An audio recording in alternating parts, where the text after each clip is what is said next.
Now, there are growing calls to ban pit bulls as pets in the country, as domestic animals. There have been various incidents where the seemingly vicious dogs have mauled young children to death. Just recently, an 8-year-old boy in Bloemfontein was killed by a neighbor's pit bull.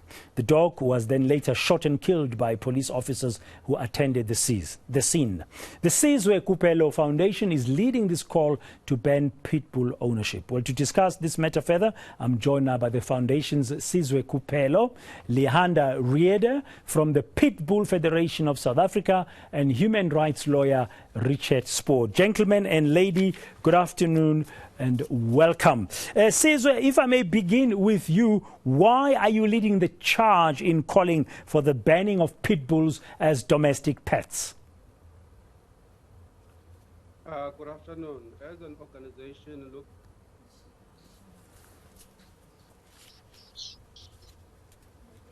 Sizwe, we have lost your audio there. Apologies for that. You're going to need to reconnect. Let me bring you Lehanda Rheeder from the Pitbull Federation of South Africa.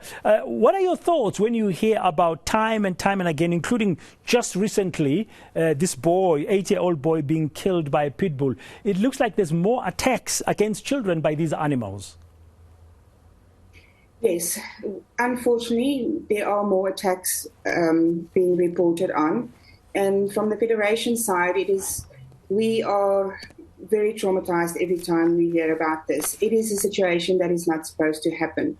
But unfortunately, because so many things have gone wrong in the breeding and the keeping up of these pets, we have come to a situation where more and more of these attacks are occurring. It's also a matter of, in the past, where attacks did occur, the law was not enforced, because there is legislation in place in South Africa to actually deal with this type of situation, but it has not always been the case. So yes, it is very unfortunate when you hear these type of incidents happening over and over again. Yeah, Richard, let me bring you in here as a human rights lawyer. Lehanda says the law is in place, but it's not being implemented. Who should be responsible for implementing it? Well, the authority with the main responsibility is the local municipality. A number of municipalities have bylaws regulating the keeping of dogs, pets, and in particular regulating dangerous or potentially vicious animals. So there are bylaws in Matsikama municipality, which I just looked at now, which say that the authorities can insist that the premises are properly secured, that the animals are muzzled and kept on a leash when they're out of the properties. It's an offence to allow them to escape. There are laws in place that make it an offence to not secure the dog and not keep them under a leash and under control.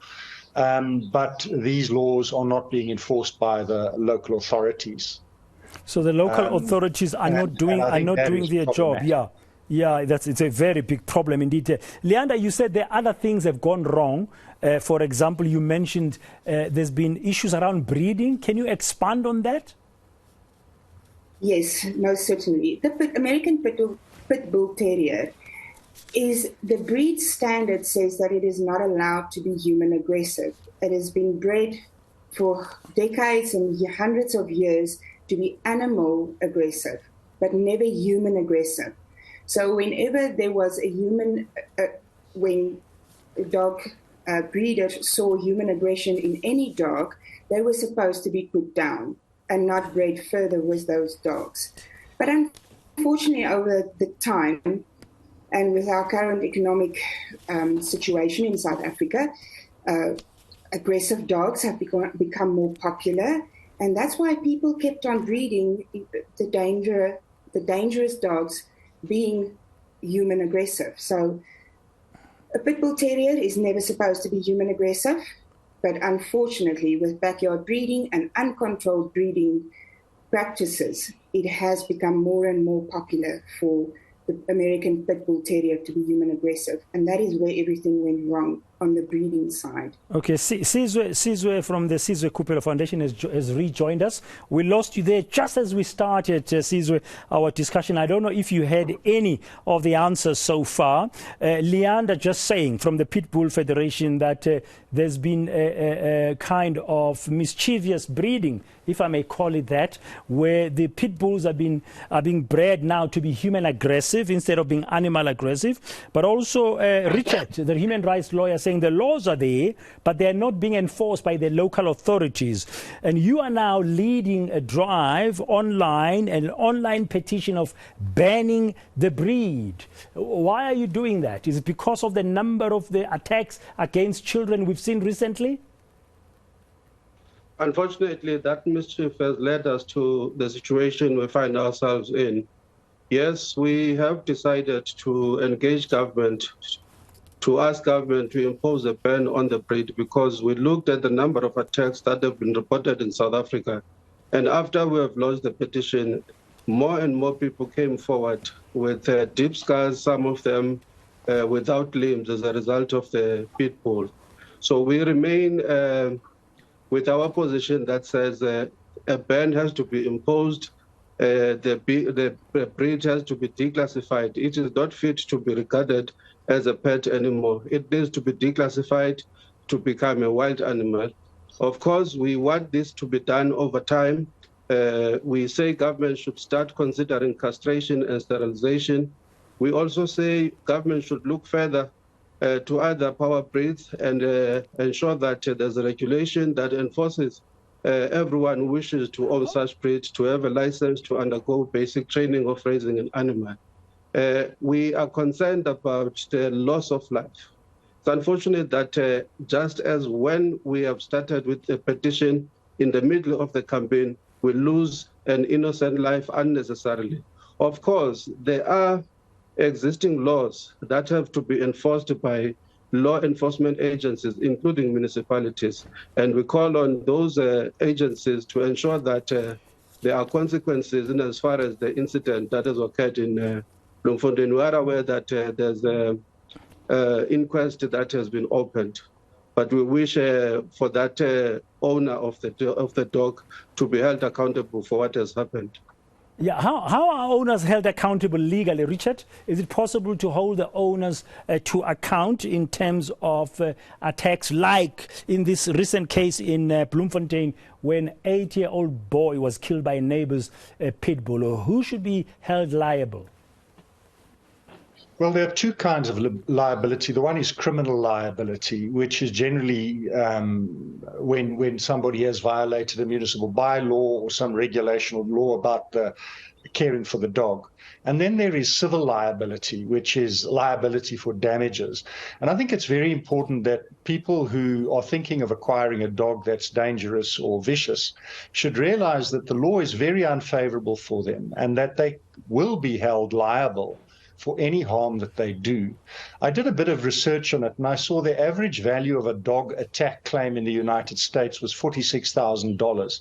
And most of that goes to medical costs and costs of rehabilitative surgery for people who've been disfigured. In South Africa, I don't think it's an awful lot cheaper.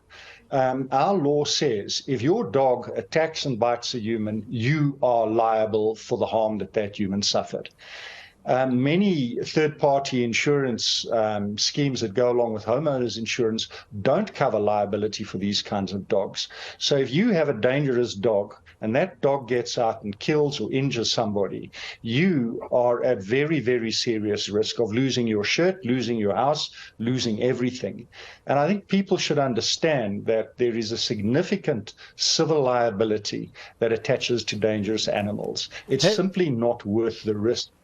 Yeah, have there been successful cases here in holding owners to account in terms of that liability? Yes, they have, Dan. The law is very established and there are ongoing cases. I mean, these kinds of incidents, unfortunately, are quite commonplace for the reason that we've heard. Non-compliance to the law, poor breeding practices, the use of these dogs for fighting and that kind of thing. But civil claims are very common. They happen routinely. they're happening all the time. But I don't think there's a general awareness of just how big that risk is. Yeah, but from what Sizwe was saying, the loss of lives, especially of children, and Lehanda, you also agreed that you get traumatized as the Pitbull Federation when you hear about yet another child who's been mauled to death by a pitbull. But do you share Sizwe's approach that there should be a blanket ban on this breed? No, the Federation do not agree with any breed ban. Statistics have shown that in countries across the world where breed bans have been in place, that really does not work. It does not curb the problem, and it does not stamp out the root cause of the problem. The root cause of the problem, apart from bad breeding, is irresponsible ownership. It's like my colleague said here, if you own a power breed dog, you have to be very vigilant. You are responsible for every action of your dog at every point of the day, whether it's inside your yard, whether it's outside, whether you take your dog on a leash for a walk, doesn't matter what time, you are responsible at any given point for the actions of your dog. And when you take on a power breed dog like the American Pitbull Terrier as a house pet, that responsibility is, you have to take that responsibility as well. Yeah, is it because it's not working if you ban the breed because they go underground in those jurisdictions, Lehanda? Yes, there is definitely the possibility of the criminal factor. Then if you ban the breed, that owner that is mainly the cause of the breed ban, those people will move from one breed to the next. Just banning one specific breed is not going to stop them. They'll just move on to the next breed and continue with a vicious circle. Yeah. And we'll still get warnings. But I mean, you can hear and maybe empathize with Sizwe's pain when he says that there's too many children's lives that are being lost, and as they were starting their campaign, already another child was killed in Bloemfontein. But Sizwe, a blanket ban, do you think it will produce results? When you listen to Lehanda, aren't you thinking that maybe there should be a campaign to make sure that the laws that exist, the bylaws that exist, are enforced properly, that those who own such dogs, the pit bulls, are properly educated and trained and made very, very aware of the liabilities they face if such an incident happens? Or you think we're beyond that now in South Africa? But Ben, this pains me. As we continue with this debate, we're losing lives. We started this campaign 2 months ago. Today, as we talk to you, and it's an innocent life. A little boy is lying in a mortuary. We don't know if this afternoon or this evening we're going to lose another life. The reality is that we are keeping dogs that are bloodthirsty within society. Something has to be done. We understand that as and when the government responds to our call, if they respond positively, there is a process that would have to be undertaken, which would include public hearings. But as we engage on these discussions, we need to be mindful of the fact that there's a danger, there's a monster out there. Our children are not walking on the street freely. They can't go to the park freely because they don't know when the attack is going to happen. This dog is dangerous is posing a threat not only to strangers, but to the owners and family members, okay, and the neighbors. We can't continue with this debate. And South Africans have actually supported us. We are sitting at over 70,000 people who have signed the petition. And in all platforms, people are agreeing with us that government has to do something. We cannot continue to defend an animal that has proven itself to be extremely dangerous, unpredictable, and we can't be blaming people. They have failed to handle, but we are losing lives. What do we do tomorrow if we lose another life? Yeah, in your campaign, very briefly, as we conclude, Sizwe, you're now sitting at over 70,000 petition signatures in support of banning the Pitbull breed in South Africa.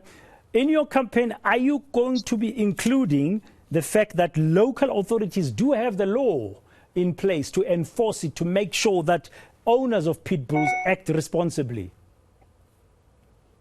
Yes, we are saying the existing laws should be enforced by both municipalities, the Department of Agriculture, as well as the police. But we are saying furthermore, where there is no law, it has to be regulated. But the main call that we're making is a complete ban of this breed. But we are not calling for the... We want to be responsible, and we're saying government must ensure that they do this over a period of time. It's going to take some time. Lehanda, Sizwe is not giving up the campaign. We realize that, and we've had discussions when they started with the campaign, and the end goal is actually the same. The Federation would also like the maulings to stop, but we still believe that banning the breed is not the way to go. Stricter law enforcement, yes. Better education of any pet owner that wants to own a power breed, yes. Sterilization of dogs is definitely a must. And then it all comes down to proper education. You cannot blame a dog for the human error that is part of the whole problem. Because the dog in itself is not the problem. It's the handler at the other end of the leash that is the problem. Okay, Richard, the final word is going to come to you. You've been very quietly listening there. And is there anything we haven't covered here as we conclude to make sure that all the grounds are covered? We're hearing Sizwe's pain and commitment and determination to ban the Pitbull breed, and Lehanda saying banning the breed is not the solution. There are other ways. Look, I think everyone's agreed there is no place for dangerous and vicious dogs in our society. That's it. There is no reason for them to be there. They should not be there. Vicious animals need to be removed from society. The mechanisms exist at law to do that, and civil mechanisms exist to hold people accountable. The law needs to be enforced, and people must feel the consequences. Then we can eliminate this problem of animals that kill and maim human beings. It should not happen. The mechanisms are there. We just need to apply them. Okay, thank you very much, Richard Spoor. He's a human rights lawyer, as well as to Sizwe Kupalo from the Sizwe Kupalo Foundation and Lehanda Rheeder from the Pitbull Federation of South Africa. Differing views from the Federation and Sizwe Kupalo Foundation ongoing campaign now sitting at over 70,000 online petition signatures to ban the Pitbull. But Lehanda Rheeder from the Pitbull Federation, that is not the solution. And Richard Spoor saying there is no place in our society for vicious dogs. You make up your mind about what should be done. An 8-year-old boy was mauled to death just the other day in Bloemfontein by a neighbor's pit bull. It went across the wall between them, the fence between the two homes, and went and attacked and killed an 8-year-old boy. And it's not the first child recently. A couple of weeks ago, another young child was mauled to death by a pit bull.